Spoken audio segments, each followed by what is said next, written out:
Hongos en la industria alimentaria. Desde el inicio de los tiempos, los hongos y el hombre han ido evolucionando conjuntamente a lo largo de la vida. Los hongos han sido utilizados como alimentos para la cura de enfermedades e incluso se han utilizado como sustancias alucinógenas en fiestas y ceremonias religiosas. El estudio de los hongos se lo denomina micología y pertenecen al reino fungi. Todos los hongos son quimioterótrofos, es decir, necesitan compuestos orgánicos como fuentes de energía y de carbono. Toman sus nutrientes absorbiéndolos de los cuerpos de otras plantas y animales. Son aerobios o anaerobios facultativos. En la naturaleza podemos encontrar dos tipos de hongos, los filamentosos y los carnosos. El talo, es decir, su cuerpo, está formado por filamentos largos de células unidas, denominadas hifas. La porción de la hifa que obtiene nutrientes se denomina hifa vegetativa, mientras que la que participa en la reproducción se denomina hifa aérea. Las hifas de los hongos filamentosos contienen tabiques, se dividen en unidades separadas similares a una célula mononucleada y se denominan tabicadas, mientras que otras parecen una célula continua y larga con muchos núcleos, denominada cenocítica.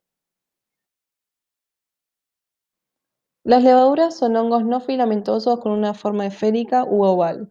Las levaduras en brotación se dividen de manera irregular, mientras que las levaduras de fisión se dividen de modo uniforme para producir dos células nuevas. Estas pueden crecer como anaerobias facultativas. Algunos hongos pueden desarrollarse como hongo filamentoso o como levaduras. A estos se los denomina dimorfos. Algunas características generales son que suelen crecer mejor con un pH de alrededor de 5, casi todos los hongos filamentosos son aerobios, las levaduras anaerobias facultativas, crecen mejor en sustancias con un contenido muy bajo de humedad y pueden metabolizar hidratos de carbono complejos. ¿Cómo distinguir a un hongo venenoso? Gran variedad de hongos son comestibles, pero también se sabe que muchos otros son venenosos. Algunas de las especies tóxicas producen solo una ligera indisposición, mientras que otras son letales. Para diferenciarlos hay que basarse en un estudio detallado de sus características morfológicas, como el himenio, el pie, etc. Estudiar las características organolépticas, el olor, la textura, la fragilidad. Tener en cuenta las condiciones ambientales que pueden hacer cambiar su aspecto superficial.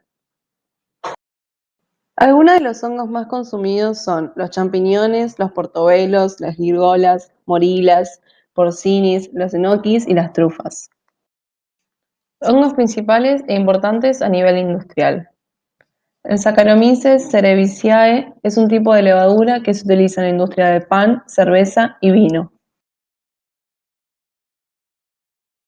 En su ciclo de vida alterna dos formas haploide y diploide. Ambas formas se reproducen de forma asexual por germinación, pero en condiciones muy determinadas la forma diploide es capaz de reproducirse sexualmente.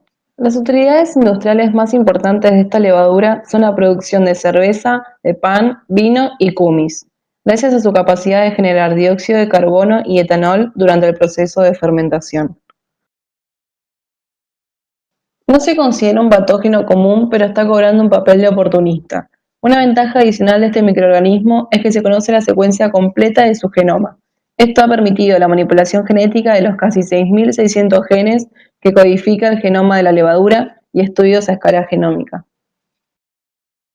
Trichoderma. Es un hongo filamentoso anaerobio facultativo que está presente en todos los suelos.